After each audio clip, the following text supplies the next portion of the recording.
BVD virus is incredibly successful at being destructive, and the key to its success is the production of PI calves.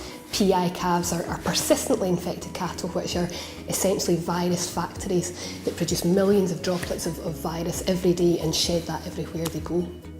In order to make PI calves, the virus infects pregnant cattle, crosses the placenta, infects the fetus, and that fetus doesn't have an immune system, doesn't recognise the virus as foreign.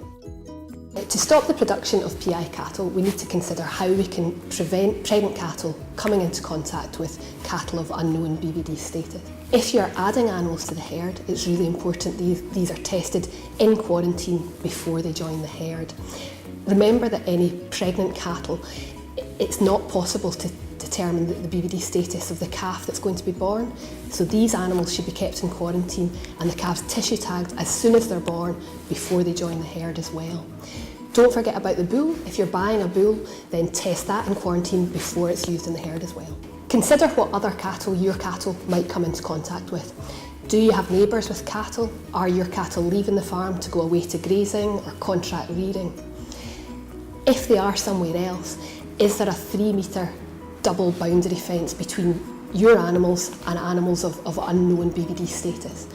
If there's not, then that's a real risk that should be avoided. If you can't completely eliminate that risk, then you need to speak to your vet about vaccination, because that might form an important part of control. Remember, if pregnant animals are going away to shows, then you need to make sure they're vaccinated before they go as well.